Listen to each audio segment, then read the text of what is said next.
Welcome back नाज़रीन, clinic online में दोबारा खुशामदीद। आज हम बात कर रहे हैं लिम्फोमा के हवाले से, ब्लड कैंसर्स के हवाले से भी डिस्कस करेंगे। और हमारे साथ मौजूद हैं डॉक्टर आज़मीना वली मोहम्मद साहिबा, consultant Hima oncologist, south city hospital Karachi से उनका ताल्लुक़ है। डॉक्टर साहब, ब्रेक पे जाने से पहले बात हुई थी, जो सिम्टम्स हैं, अलामतें हैं लिम्फोमा की, ये बताइए होता किसको है, किस एज ग्रुप के लोगों को, मर्दों में, औरतों में, बच्चों में, बूढ़ों में, किस में होता है?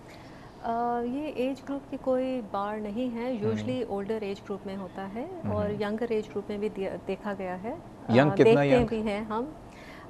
जैसे हॉजकिंस लिम्फोमा जिसको हम कहते हैं, उसकी बाईमोडल पीक होती है, जो है एक अर्ली होती है 30-20 साल से पहले की, और एक जो है वो 50 साल के बाद वाली पीक होती है।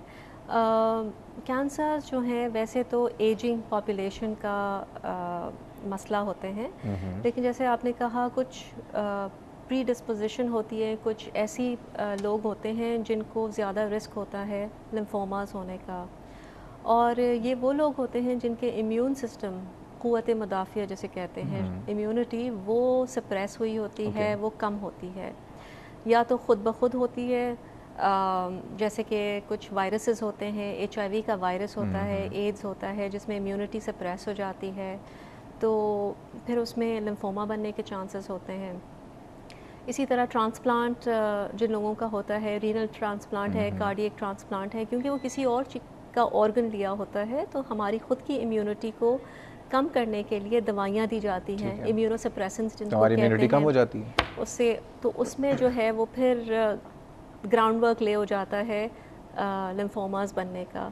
एक सवाल पूछूंगा आपसे, जी। पता कलामी माफ, स्ट्रेस कितना ताल्लुक़ है लिम्फोमा का? लेकिन इस सवाल का जवाब आप देंगी कॉल के बाद। हमारे साथ मौजूद हैं हमारे बहुत काबिल एहतराम, बहुत ही मोहब्बत करने वाले कॉलर असगर अली साहब। अस्सलाम वालेकुम। वालेकुम अस्सलाम। जनाब कैसे मिजाज हैं? ठीक हैं? कैसे हैं डॉक्टर साहब आप? अल्हम्दुलिल्लाह, आपकी दुआएं आखिरी से। अल्लाह का शुक्र है, और अल्लाह ताला आपको भी इसी तरह हंसता और खिले हुए चेहरे की तरह मैं देखता रहूं। बहुत शुक्रिया। डॉक्टर साहब, मुझे एक सवाल पूछना है आपसे, जो आपके टॉपिक के हवाले से तो नहीं है, लेकिन चूंकि मैं अब मर्ज में मुब्तला हूं, तो मैं चाहता हूं कि जरा इस पे रोशनी डलवा दीजिए। जी शो। कि मैं लेक्सोटोलिन खाता था अच्छा। नींद के लिए, तो 2-2 गोली भी कभी खा लेता था। वो आजकल बंद हो चुकी है या कामयाब है, मिल नहीं रही।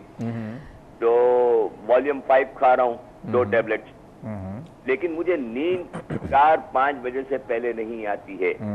तो हालांकि मैं चारों कुल पढ़ता हूँ, आयतुल कुर्सी पढ़ता हूँ, तहज्जुद भी बीच में आ जाता है वक्त तो पढ़ लेता हूँ, लेकिन उसके बावजूद मेरी नींद नहीं आती है। उसकी क्या वजह हो सकती है? क्या मेरा कोई डिप्रेशन या शऊर या लाशऊर में मेरे कोई बातें चल रही है उस वजह से है, या मेरा सोने के बाद भी यानी दिमाग चलता रहता है? क्या वजह? ये जो आपने गोली बताई है, ये कितने अरसे से आप खा रहे थे?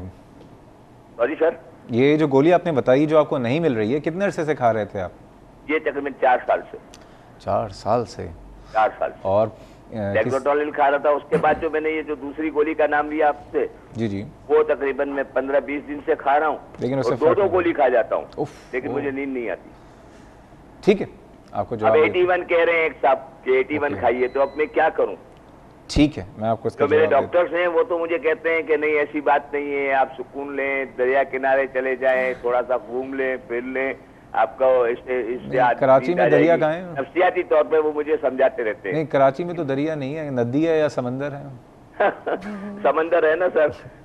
वॉक करते हैं आप, एक्सरसाइज करते हैं? तो है ना, गुजराती में बहते हुए पानी को दरिया कह देते हैं, और हमारे मुल्क में तो हर किस्म के दरिया चल रहे हैं। बिल्कुल सही। अब आजकल जो दरिया चल रहे हैं तशद्दुद के और ज़हनी इश्तराक के, तो आप जैसे चैनल देख के जरा ज़हनी खौफ दूर होती है। लल्ला सच कह रहा हूँ मैं, ये चैनल देखने में मेरे को कम से कम आराम है कि ये जो फसादात और अजाजात जो है ना, वो मैं नहीं सुन पाता। बिल्कुल आप सही कह रहे हैं। अल्लाह ताला सबको ज़बान में रखे।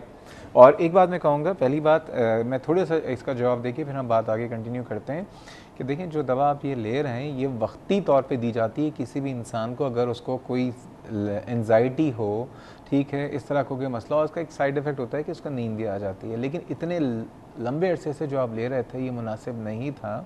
इसके हवाले से हम एक प्रोग्राम अभी इंशाल्लाह बहुत जल्दी ही अगले हफ्ते में कोशिश करूँगा स्लीप डिसऑर्डर्स पे करूँगा, और कोशिश ये करूँगा कि इसमें जो है साइकियाट्रिस्ट को भी इन्वॉल्व करूँ और जो जिनको इंसोम्नियाज हैं उसके हवाले से भी और लोगों को इन्वॉल्व करूँ, तो ये बेहतर जवाब आपको एक हफ़्ते के बाद मिलेगा तफसीलन।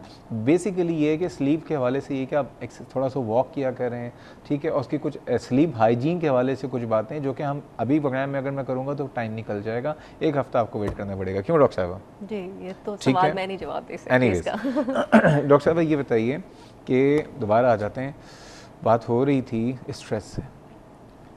माशरे में हर वक्त हर जगह पे स्ट्रेस है, law and order, financial, family, stresses का इससे या दूसरे कैंसर से कितना ताल्लुक़ है? देखिए, पर से अगर आप रिस्क फैक्टर्स पे जाएं and cause and effect relationship पे जाएं, तो मेडिकली स्पीकिंग हम स्ट्रेस को पर से एज अ रिस्क फैक्टर नहीं कह सकते। हो सकता है एट सम पॉइंट जो है एक एडिशनल ये फैक्टर हो, बट अगर आप मुझे कहें कि ये पाथवे किस तरह से एक्सप्लेन करोगे कि ये cancer, stress leading to cancer, तो medically and scientifically I can not prove it. Okay, so that's why I can not answer that question confidently. But ये ज़रूर है कि स्ट्रेस से हमारी इम्यूनिटी कम हो जाती है, but how that plays a role in the causation of cancers, one It's not cannot been say proven. that. One cannot say that clearly. चलें ये बताइए आप जो कि ये वो सारी बातें जो कि हमने पिछले हफ्ते की थी, अगेन आ जाते हैं कि जो अलामतें आपने बताई हैं इनको देखते हुए अगर किसी भी आदमी को पता करना हो तो डायग्नोस कैसे करेंगे? देखिए, डायग्नोसिस के लिए, क्योंकि अगर लिम्फ नोड इलाज हो जाता है लेट्स से फॉर एग्जांपल, और तो उसमें कई वजूहात और भी हो सकती हैं, तो इसलिए ज़रूरी है कि इसकी बायोप्सी हो। और बायोप्सी करने का बेहतर तरीका ये है कि लिम्फ नोड पूरा निकाला जाए, अगर निकाला जा सकता है। अगर वो चिपका हुआ है और फिक्स्ड है तो इसका कुछ टुकड़ा निकाल के भेजा जाए।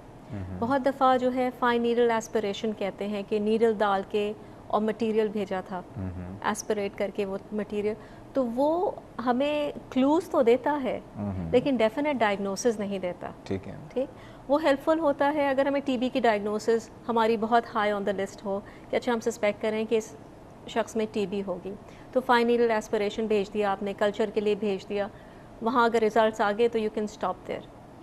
बट अगर आपका suspicion after your examination and history के लिम्फोमा है तो फिर उसकी प्रॉपर बायोप्सी होनी चाहिए। अब ये बताइए कि जैसे कि आपने कहा नेक में चलें तो सामने स्ट्रक्चर है, चेस्ट के अंदर या आपके पेट के अंदर है, यहाँ कैसे करेंगे?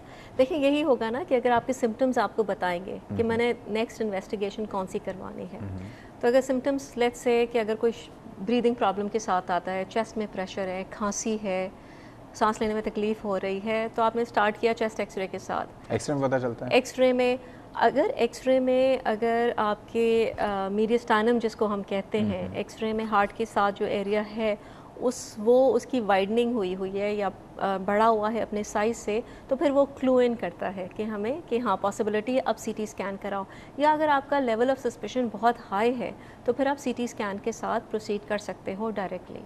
ओके, अब ये बताइए, आपने कहा था कि इसमें जो है हमारे लिम्फ सेल्स जो हैं, लिम्फोसाइट्स, वो भी बढ़ जाते हैं जी। अगर हम एक ब्लड सीबीसी करवाएं शुरू में, तो उसमें कुछ इंडिकेशन नहीं मिल सकती है? देखिए, लिम्फोमास अगर लुकीमिया के साथ हैं, लिम्फोमा जो है वो महदूद होते हैं लिम्फ नोड्स तक। अच्छा, ठीक है, और लिम्फोमा जब वो ब्लड में आ जाए तो लिम्फोमा लुकीमिया बन जाता है। अच्छा, ओके, ठीक है, ओके। और उसमें ये होता है, लुकीमिया इज़ बेसिकली के ब्लड कैंसर विच इज़ जो कि आपके ब्लड में मौजूद है, तो वो सेल्स अगर आपके सर्कुलेशन में ओवरफ्लो हो गए हैं तो फिर वो लुकीमिया की शक्ल इख्तियार करता है। अच्छा, कितने परसेंट लिम्फोमा ल्यूकीमिया बन सकते हैं? ये तो हम नहीं कह सकते इस तरह के कितने परसेंट बन कितने सकते हैं, लोगों बट के दे बन स्टार्ट जाते like that, they start like most of them they start like lymphoma leukaemia. अब ये बताइए कि लिम्फोमा क्या एक ही तरह का है या इसकी मुख्तलिफ किस्में हैं? लेकिन ये बताएगा आप कब बताएंगी?